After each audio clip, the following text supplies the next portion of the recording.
नमस्कार साथियों, मैं मिथिलेश सिंह ज्योतिष की चर्चा में आप सभी के बीच हाजिर हूं। इसी के साथ आप सभी से आग्रह करता हूं, चैनल को सब्सक्राइब करें, लाइक करें और शेयर करें।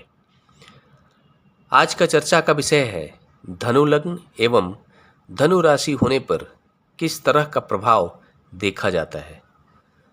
धनु लग्न एवं धनु राशि वाले जो जातक होते हैं, उनका व्यक्तित्व किस ग्रह के प्रभाव में होता है, उनके व्यक्तित्व पर कौन सा ग्रह अपना नियंत्रण रखता है, किस ग्रह के प्रभाव में जातक के व्यक्तित्व का निर्माण होता है, कौन से क्षेत्र जातक के व्यक्तित्व को आकर्षित करते हैं और जातक के मन पर किस ग्रह का प्रभाव होता है, किस ग्रह के नियंत्रण में जातक का मन रहता है, कौन से वो क्षेत्र हैं जो जातक के मन को आकर्षित करते हैं।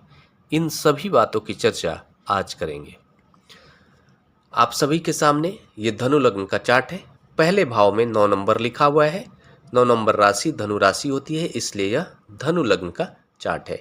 इस लग्न चार्ट में चंद्रमा अपने पहले भाव में लग्न भाव में ही विराजमान है और धनु राशि में चंद्रमा विराजमान है, इसलिए माना जाएगा कि जातक की राशि धनु राशि है। धनु लग्न एवं धनु राशि यह बताता है कि जातक के मन एवं व्यक्तित्व पर पूरा नियंत्रण गुरु का है। लग्नेश गुरु है, धनु राशि के स्वामी ग्रह गुरु होते हैं, इसलिए जातक के लग्नेश गुरु हो गए और साथ में ही राशि के भी स्वामी ग्रह गुरु हो गए। मतलब जातक के व्यक्तित्व के निर्माण करने की जिम्मेदारी गुरु की हो गई। जातक के पर्सनालिटी में जो कुछ भी मूल रूप से मिलने वाला है वो गुरु के प्रभाव से मिलने वाला है। इस कॉम्बिनेशन के अंदर यह देखा जा रहा है कि जातक की राशि भी धनु राशि है, इसलिए जातक के मन पर भी गुरु का पूरा प्रभाव देखा जाएगा। गुरु के पूरा प्रभाव मतलब मन और कंप्लीट पर्सनालिटी पर गुरु का पूरा प्रभाव देखा जाएगा।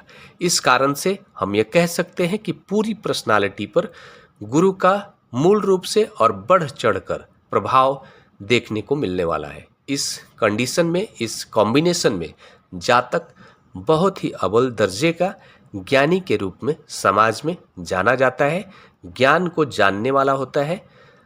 ऐसा जातक जब बोलता है तो लोग उसकी बात को बहुत ही शांतिपूर्वक सुनते हैं और स्वीकार करते हैं। उसके व्यक्तित्व के प्रभाव में आकर लोग उसे गुरु तक अपना मान लेते हैं। ऐसा जातक बहुत ही गूढ़ ज्ञानी होता है, गूढ़ ज्ञान को जानने वाला होता है और यह भी कहा जा सकता है कि ऐसे जातक के समीप रहने वाले जो लोग हैं वो हमेशा ही उससे कुछ न कुछ ज्ञान के रूप में पाते हैं, जो उनके जीवन में सकारात्मक बदलाव लाने में अहम भूमिका निभाता है। इस लग्न चार्ट में यह देखा जा रहा है कि गुरु की जो भूमिका है वो लग्नेश के साथ साथ राशि के स्वामी ग्रह के साथ साथ चतुर्थ भाव के भी स्वामी ग्रह गुरु हैं। चतुर्थ भाव में 12 नंबर लिखा हुआ है। चतुर्थ भाव में 12 नंबर लिखा हुआ है, इसका मतलब 12 नंबर जो राशि होती है मीन राशि होती है, जिसके स्वामी ग्रह भी गुरु ही होते हैं। इस कारण से जो चतुर्थ भाव के जो क्षेत्र हैं उसका भी प्रभाव पर्सनालिटी पर आएगा। मतलब जातक अपने ज्ञान के प्रभाव का उपयोग अपने सुखों को बढ़ाने में करने वाला है और यह भी कहा जा सकता है कि ऐसे कॉम्बिनेशन में जातक की पूरी पर्सनालिटी का प्रभाव जनता पर बढ़ चढ़कर देखने को मिलता है। साथ में यह भी कह सकते हैं कि ऐसे कॉम्बिनेशन के साथ जातक का संबंध अपनी माता से बड़ा ही अच्छा देखा जाता है और यहाँ पर जो चंद्रमा है, चंद्रमा अष्टम भाव के स्वामी ग्रह होकर और लग्न भाव में जाकर विराजमान है। मतलब अष्टम भाव का सीधा संबंध लग्न से हो रहा है। अष्टमेश लग्न भाव में विराजमान है। यह बताता है कि अष्टम भाव के जो पूरा प्रभाव है वो जातक के पर्सनालिटी में आ जाएगा, जातक के मन पर आ जाएगा। अष्टम भाव गूढ़ ज्ञान का भाव है। अष्टम भाव तंत्र विद्या का, मंत्र विद्या का, ज्योतिष विद्या का, सट्टा मार्केट का, साथ में ही इनोवेटिव आइडिया का भी अष्टम भाव ही कारक भाव होता है। इस कारण से हम यह कह सकते हैं कि जातक की पूरी पर्सनालिटी में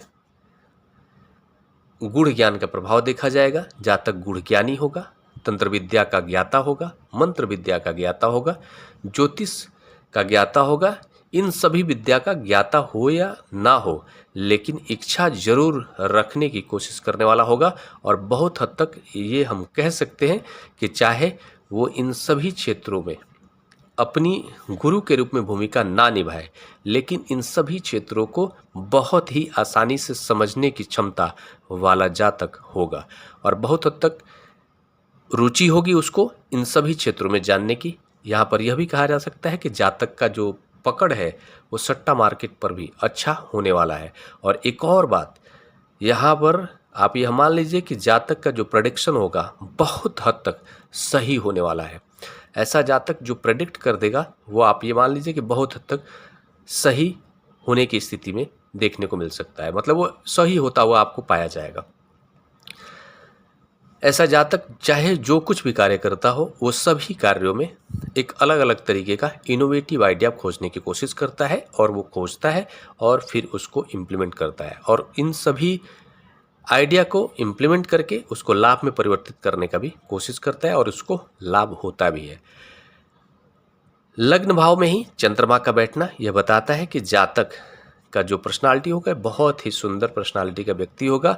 उसके जो मुख होंगे बहुत ही सुंदर होंगे, आकर्षक पर्सनालिटी होगी, मोहक पर्सनालिटी होगी और ऐसा जातक अपनी माता से बहुत ही अटूट संबंध रखने वाला होगा। ऐसा जातक खासकर अपनी पर्सनालिटी को लेकर के बहुत ही सजग रहने वाला जातक होगा, बहुत ही सज धज कर और अपडेट रहने की कोशिश करेगा।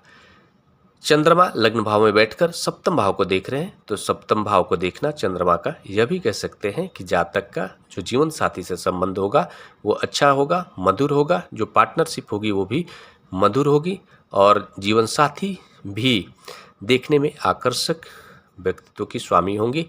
और ये जो प्रभाव है ये सामान्य प्रभाव है, इन सभी प्रभावों में बदलाव देखा जा सकता है।